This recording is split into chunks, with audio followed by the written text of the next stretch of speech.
Monika, thank you for joining me today. How are you? I'm doing great. Thanks for having me on your show, Brianne. You are quite welcome. I'm excited to talk to you.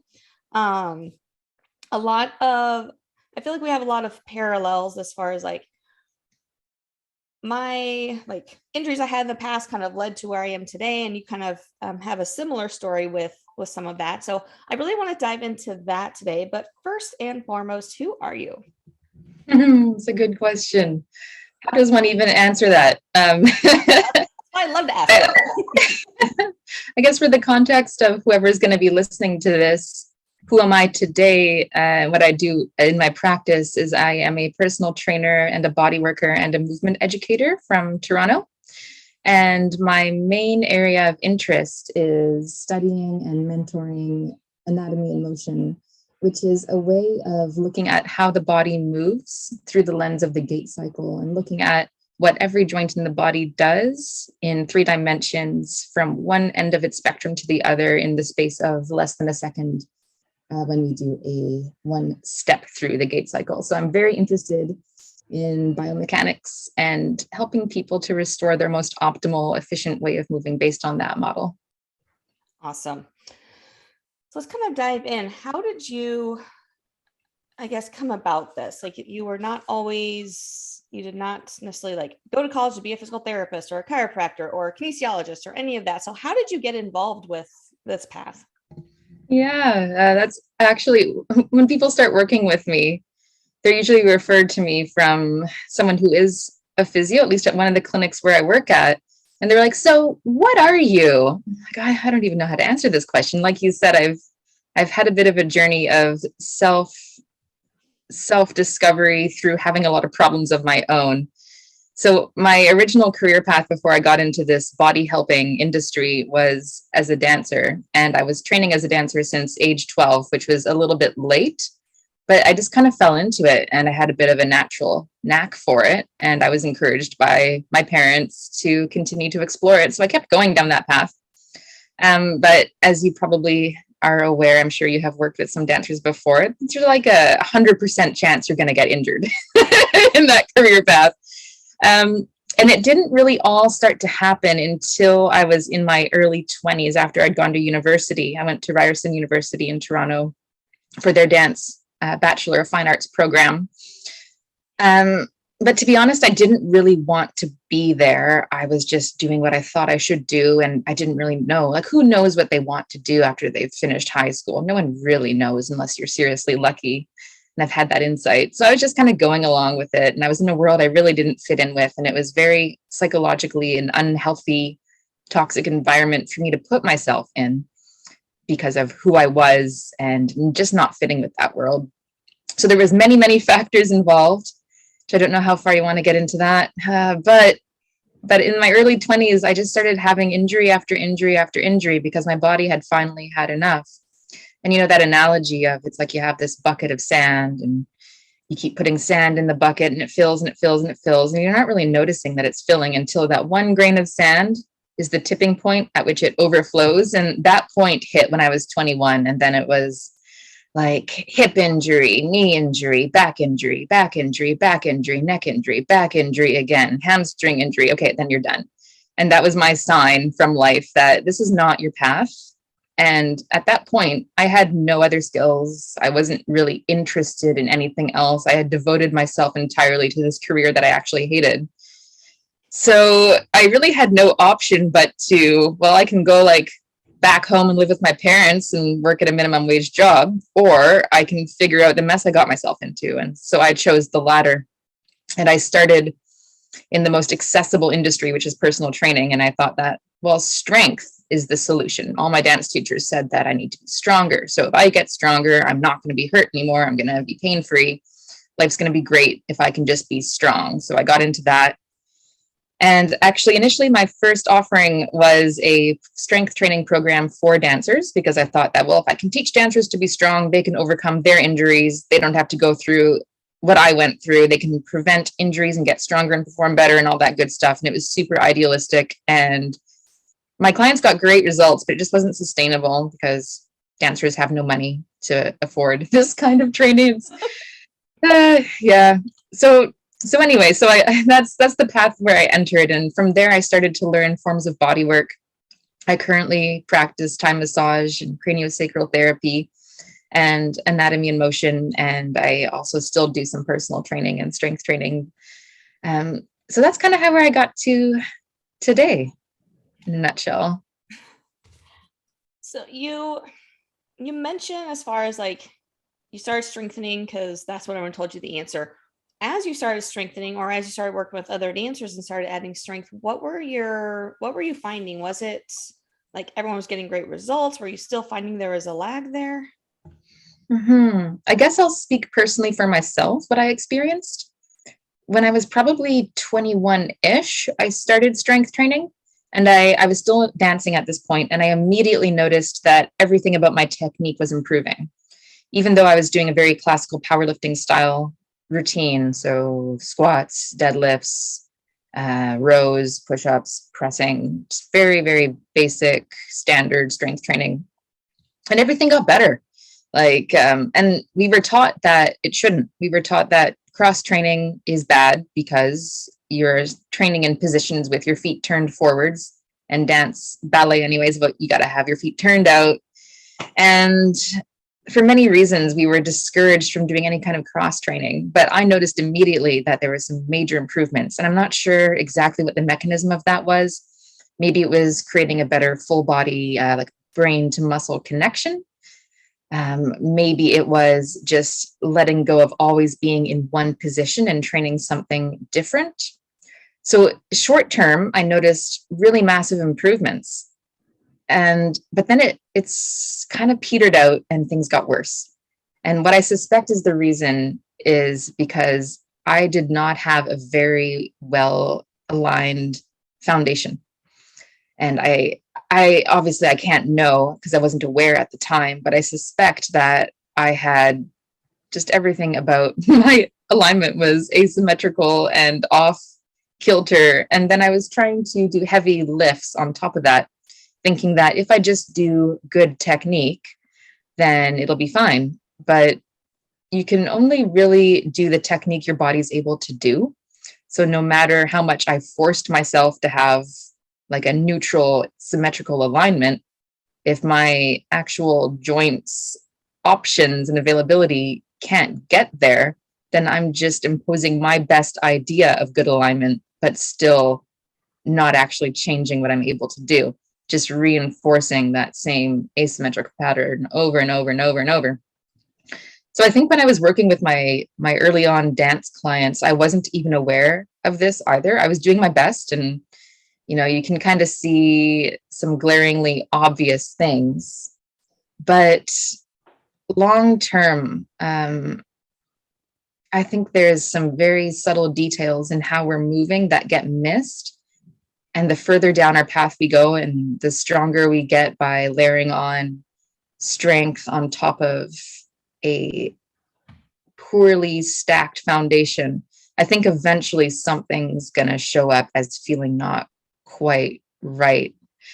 And that's what I was learning for myself in my own body. And I think that's why I was really, really gravitated towards the teachings of Gary Ward and Anatomy and Motion, because he and their courses are all about the fine details and the nuances and finding that little thing that's throwing everything off. And I'm a little bit OCD, not actually, but like personality wise, just I love details and attention to specificity. So that's where I really love things now. I don't know. Did I answer your question? You did. Hopefully. And I love the direction you took it because it's, I think, an important thing to really dive into or talk about.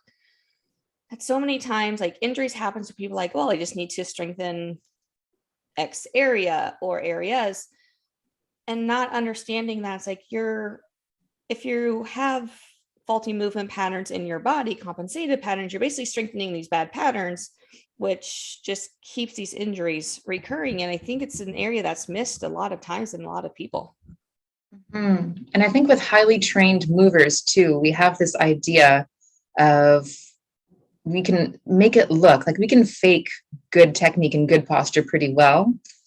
And then it gets even harder and harder to pinpoint what's wrong because we're very good excuse me, at covering it up. I don't know if you've run into that with, you work with a lot of athletes as well, I think, right? Mhm. So you probably have witnessed that.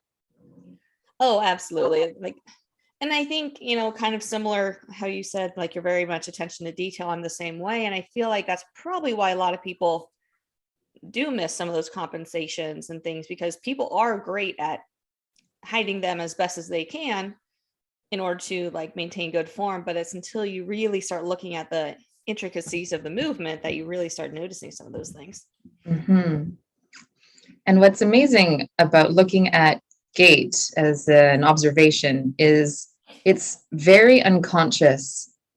No matter how much you try, like when you're walking up and down a room for a therapist, no matter how much you try to control how you're walking, you can't be aware of every single joint in your body and the time that it takes. If every single thing your body can do happens in the space of one footstep, there's no faking that. You can't micromanage that. The things that aren't moving, or the things that are moving too much, or the things that are not doing the right thing at the right time, they're all going to show up in your gait cycle. There's no faking it. Whereas you can cheat certain assessments. And it's well, I mean, if you have a good eye, you can kind of spot when somebody's cheating, but not always. Like it's very, very subtle sometimes. But with gait, it shows you what the person can't do. And that's a really lovely thing to know what's missing from their movement system and seeing, well, if we give that back, then what will be the outcome of that? So when you're looking at someone, as far as like, actually let me back up a second. When we're talking injuries, like someone's injured their maybe like hip and they're trying to figure out what's going on, they feel it like with squatting or sit to stand, anything like that, what are you then doing in the looking at in the gait cycle to kind of help figure out like why is the hip bothering them when they're doing these other activities? Mm-hmm. So I guess if we could make up an example. So say someone is doing a squat and they constantly get like their groin is pinchy on one side or something like that. Um, well, we'd want to know, well, why is that happening? And how does that show up potentially in how they're walking? What's that right hip doing that's different than their other hip? So you might watch them walk and observe how, if you're looking at their pelvis from behind, when they're taking a step forwards on one side, their pelvis hikes. When they take a step forwards and get their weight into the other foot, it just comes to level. It doesn't actually hike to the other side. In an ideal step through the gait cycle, we want to see step forwards, pelvis hikes, step forwards the other foot, pelvis hikes pretty similarly. And that hiking of the pelvis is actually how we, part of the mechanics of getting our weight fully onto one leg. So if your pelvis hikes on one side, then we're able to access getting our weight onto that leg. If it doesn't hike on the other side, we might not be able to get our weight actually onto that leg by adducting the hip, by getting the pelvis to sit over top of the leg.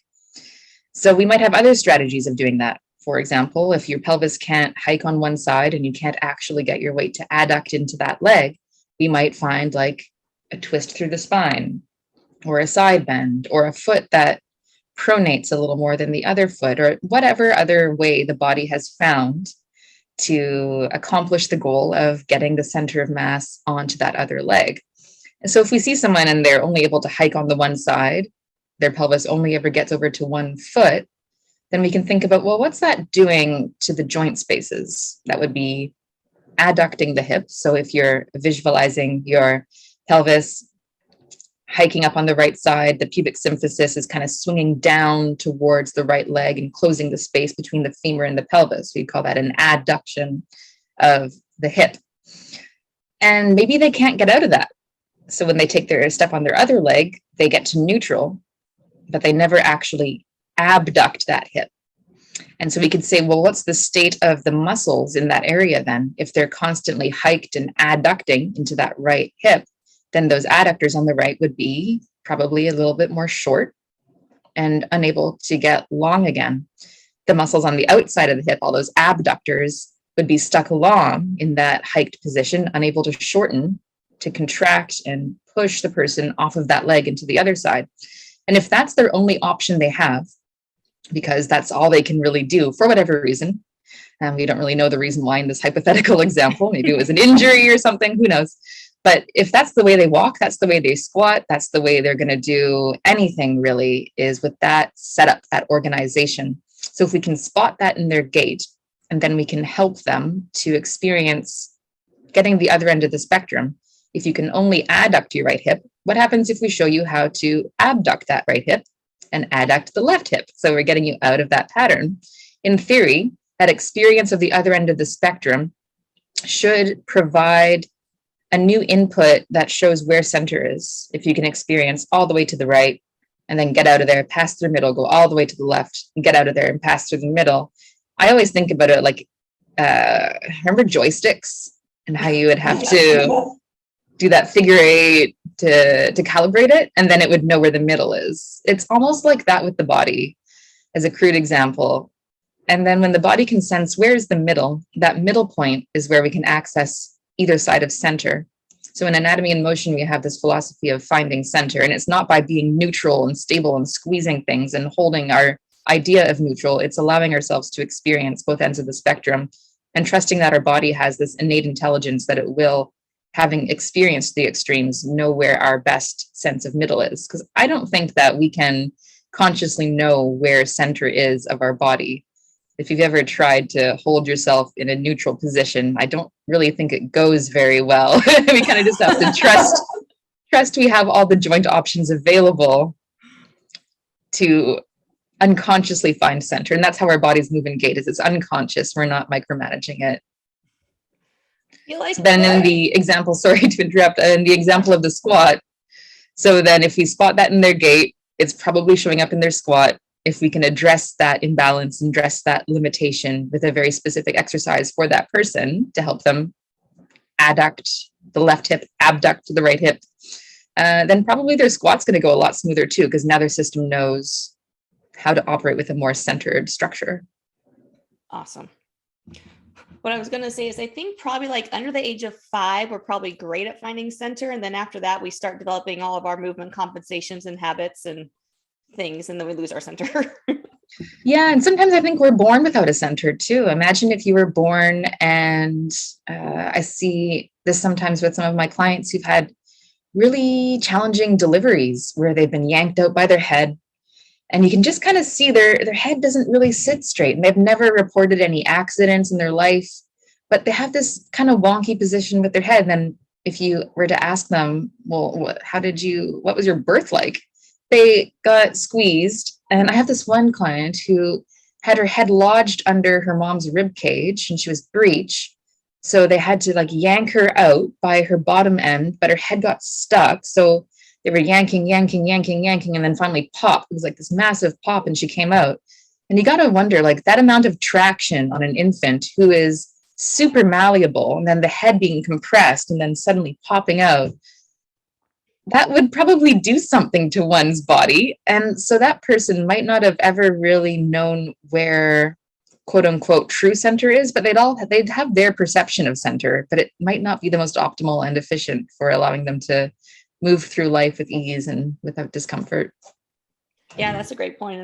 It's one of those things I've talked to chiropractors, and they're always, I wouldn't say always, but some of them talk about like getting infants in and things like that. And when you describe this like you do, I'm like, maybe that makes sense. Yep. And then in our infancy, that's when all our motor responses are developed. And those are super important for building the foundation for the next level, which is the mechanics we use for upright walking, which is then the foundation for the next level, which is whatever we choose to do from there, athletic wise or skill wise. So on that note, not that I thought about going into like developmental stuff. I'm like, this stuff is just fascinating all for people, I think, and for me. Like, when you talk about like developmentally different things happening, or maybe a lack of developmental skills, motor skills, how does that then affect our gait pattern as we get, say, in our teens, 20s, in adult life? Yeah, that's a very good question. And it's something that I'm studying, but I'm definitely not an expert on. So I want to just say that up front, that I'm investigating this but my training is incomplete and my experience could be a lot more. So the question, how does that lack of, I guess, correct infant development, how does that then affect how we're able to walk? Well, all the building blocks of upright joint mechanics are developed between the years of, well, even starting in utero and until the age of about 3 years old is when all the reflexes are fully integrated. And we start to walk around 1 year old-ish. And to take myself again, for example, because that's the only body I can really know very well as my own. I personally didn't crawl and I stood up early. And when we don't crawl, then we're not really priming the joint mechanics that we need to then stand up. So something is going to have to become altered in order to allow us to get up and walk, because no matter what, we're going to stand up and walk. But if we, for example, one of my colleagues in the UK, Helen Hall, who is awesome, and she does a lot more work with the integration of primary motor responses and anatomy and motion gait mechanics. And she works with runners. You'd love talking with her. She has this analogy of having Lego blocks, and say we have these 30 Lego blocks and we need to have all of them so that we can build our foundation with. But some of us don't have all 30 of those Lego blocks that we should get in infancy. And so if in my case, I didn't really develop my hips very well, and then I stood up early. So I missed a couple of milestones. And I've had a ton of back injuries. And what I can see through working with Helen and investigating it is I have a ton of mobility in my lumbar spine extending. And that's literally all that I do. My hips don't really move, but I have a lot of movement in my lumbar spine, almost like that's my hips now. And then I think back on, well, I had so many back injuries, but also I had this, for whatever reason, this affinity for doing forms of movement that required a lot of back bending, like dance and gymnastics. It's as if my system knew that you're really good at extending your lumbar spine. Let's do these activities. Even though it's going to, in the long term, probably be excessive and cause some issues. So that's my personal example of it. I didn't really get the development of hip flexion, but I certainly developed a lot of lumbar extension. And then if we look at how our bodies move when we walk, there's a particular phase of gait when the foot lands on the ground and our foot pronates and we absorb shock through our body and the hip flexes and the glutes load up. I actually can't really do that, but I can't flex my hips in that phase of gait. I don't have any glutes in that phase of gait, but I have a ton of lumbar extension. So that pattern that I never really developed as a kid, and I don't know why I didn't crawl, who knows, but I didn't. And it's showing up now in my ability to actually get my mass in an efficient way onto my leg without using my spine as a forward propulsion mechanism. So it's been very interesting looking at those things. And of course, there's many primary infant reflexes, and everyone's going to be a little bit different. So I think the main thing is like we're all so unique in how we developed. We're also unique in our injury history and what we do with our bodies and the sports that we do, and then our jobs and everything. We just sometimes you can't really know what are the factors, or what's the most important factor. There's one's whole life to consider, but going back to the beginning is very interesting to do.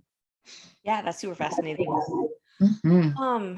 Diving into your back and hip situation a little bit more, because I feel like from talking with people, watching people, I see that often as far as a lot of overuse of the back, not using the hips as much, not really understanding how to use the hips, the glutes.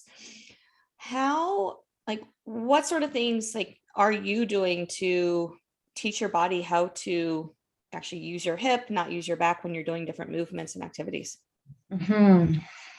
It's a very good question. And I'm really hesitant to say, because I'm me and other people are them, and what works for me might not work for other people. But I think on a universal level, however you personally can build your awareness of what's moving and what's not moving and find your way with it, that's going to be the most helpful thing.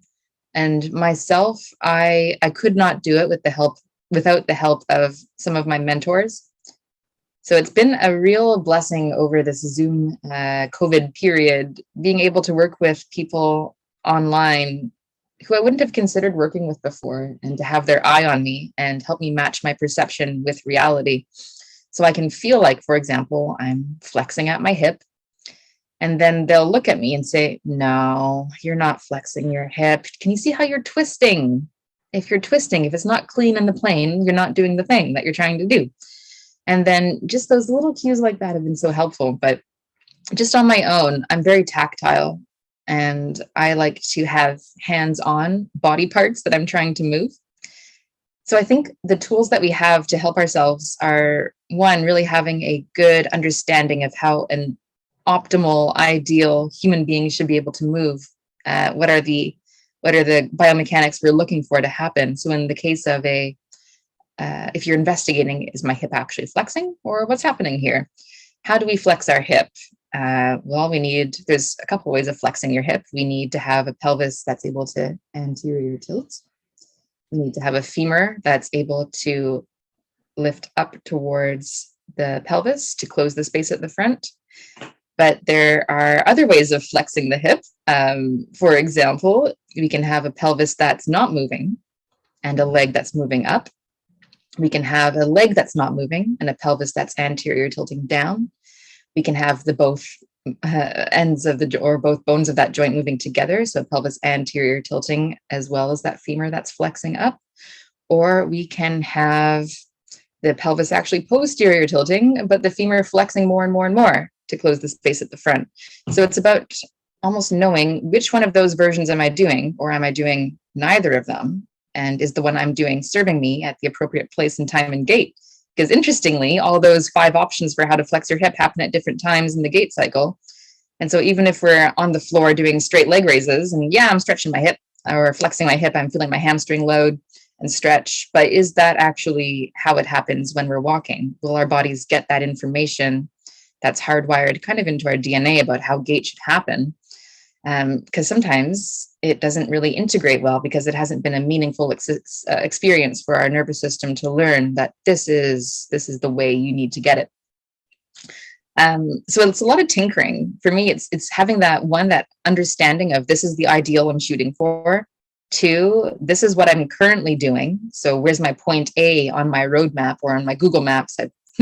Do I know what I'm even doing right now? Because a lot of us are trying to change the way we move, but not really looking at how we're moving right now. We're not observing ourselves as objectively as we can. We're just trying to fix. And I'm very guilty of that. So to be in a space of being willing to look at, what am I actually doing and where do I need to go? And then filling in that A to Z, that journey is very individual. And what works for me won't work for you, won't work for Sally. It's a little bit of a process of investigation, and I like to call it movement detectivery. That's the job title I give myself, is movement detective, which means I might not always be right, but I'm always going to be looking for the truth and investigating deeper. And I think having the right mindset, you said, how does one do that? Like, how does one learn how to actually flex their hip if they know that they have this compensation and they can't do it and they can't feel the muscles? Well, I think having the right mindset for it is important too, that you just never give up looking. And a lot of people give up really fast. And then they think, oh, I've tried everything. Did you really? Or did you just stop trying after 5 different things that you went down? And I like to call those 4 things, those are the tools for the movement detective. I love that title. You can have it too if you like. Oh, thanks. No, some important things I think you said there that I think are super important, or that, kind of inferred from it, is like, we don't do a great job of self-assessing ourselves. Like, even as clinicians, you and I both, like, we have outside people watching us do things, helping us figure out like what our body's really doing. So self-assessment is not always the greatest. And you really have to know what you're looking for. So I think it's one of the reasons, there's a lot of reasons people don't necessarily get better doing the things on their own. But I think one of the huge reasons is it's hard for us to assess ourselves. And it's hard for us to know exactly what our bodies are supposed to be doing if someone's never really learned movement patterns. Mm-hmm. And that's a good point, is that if we go back to the example of this client of mine who got yanked out by her butt and got her head caught, and that trauma at birth, there are going to be some movements that she's probably never done. And so it's not even a matter of relearning something. It's a matter of learning for the first time something that she just completely missed. And that's a whole different journey and probably a whole lot harder.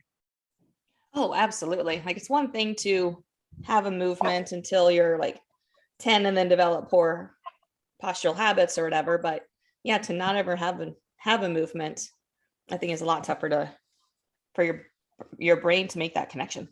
Mm-hmm.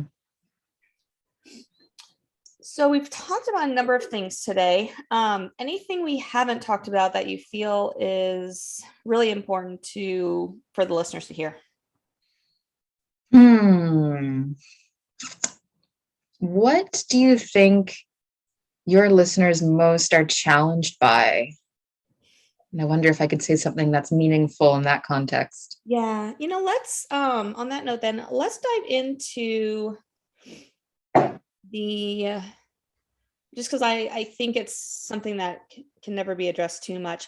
Let's dive into the hip foot connection. Because I know it's often missed with a lot of people, whether they're self-treating or seeing somebody. So I'd love to kind of have that discussion a little bit as far as why those are so interrelated and why one can create issues in the other. Yeah. So the best way of understanding that is actually to feel it in your body. And it's one of those things that it becomes very evident when we're in the closed chain, but not so evident when we're in the open chain. So when we're upright standing on our feet and we have this interaction with gravity, there's a particular way that the joints, the bone surfaces of the bones themselves have no option but to articulate unless something's gone wrong. It's like going down a slide, and you kind of have to go down the path of the slide because gravity puts you there, and there's these boundaries, unless you break the slide and you fall off of it.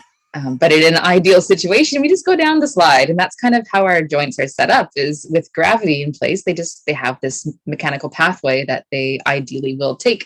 And that's what we see in the closed chain, but it's not the same in the open chain. So, if listeners want to stand up and try this, a very simple way of feeling the connection between our hips and our feet is to think about, well, what can the pelvis do, starting with just a sagittal plane motion? Our pelvis can do a anterior tilt and a posterior tilt. So if everyone who's listening, if they want to, you don't have to, but if you were to just try and stand up and do an anterior tilt, what you might observe is how your femurs both internally rotate in response to that anterior tilt. And if you were to posterior tilt, the reverse should happen. Our femurs would just externally rotate.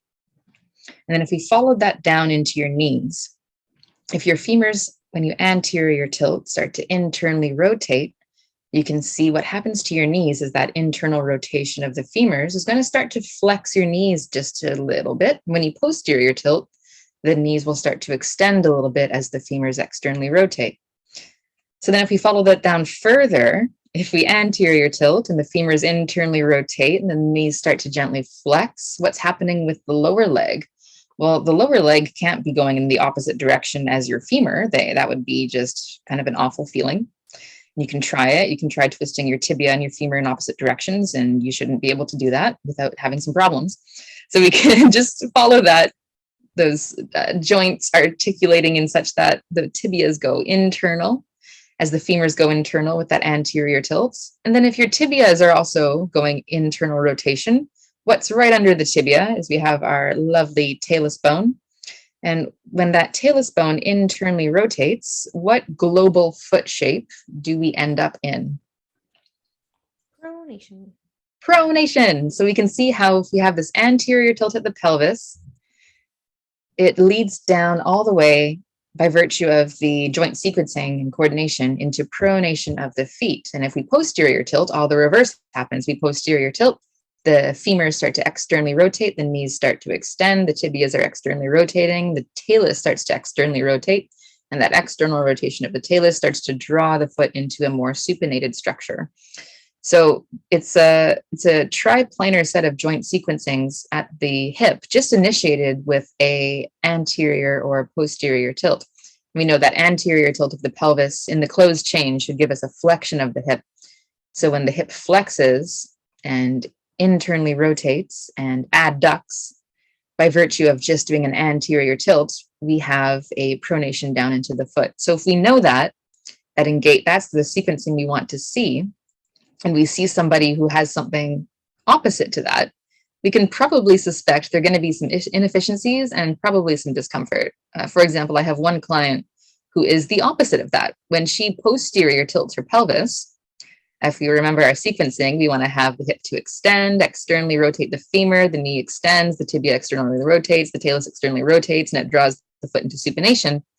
When she posterior tilts, all the reverse happens and her legs internally rotate and her feet collapse into pronation. And I'm like, how is your body doing that? And she's in a lot of discomfort. Can't imagine why.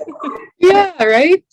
So knowing that is very powerful. And then bringing that to her awareness is very powerful, because then she can start to sync up the joints again in a gentle, respectful way without forcing things, because that's probably been a pattern that's developed over a long period of time. And so it's been lovely to see that starting to slowly move in a more congruent direction. So with that in mind, I'm curious, for someone who has like excessive lumbar lordosis, always is in an anterior tilt, which I'm included in this population. We see it a lot in gymnasts. I found out actually from talking with someone else that it's actually pretty common in runners as well. For someone who is in that position, doesn't get to posterior pelvic tilt very easily, if at all, how does that impact what's happening during gait then? We can think about that spectrum of movement again. In the space of every footstep, we ought to be able to, at every single joint, go from one end of the spectrum through the middle to the other end of the spectrum and back like a pendulum. So let's say if somebody only can access their anterior tilt, but they can't posterior tilt their pelvis, or they can, but they only posterior tilt to neutral. So if they have over on the left-hand side of the spectrum, anterior tilt, on the right-hand side of the spectrum, posterior tilt, they're going to be skewed for their center to be more here. And I don't know if you have video on this podcast, but my finger is on the left-hand side of the spectrum, not in the middle of the spectrum. And so their capacity to move within their perceived center is going to limit them to go to anterior tilt, maybe a little bit less anteriorly tilted, but never get to a full posterior tilt. And then in the space and time that it takes to take a step, it's 0.6 to 0.8 seconds. Do you think they're going to have enough time to get to a posterior tilt in each footstep they take? Not at all. Probably not. Even if they try. If you can't do a posterior tilt and you try to force a posterior tilt, you're probably going to use another body part.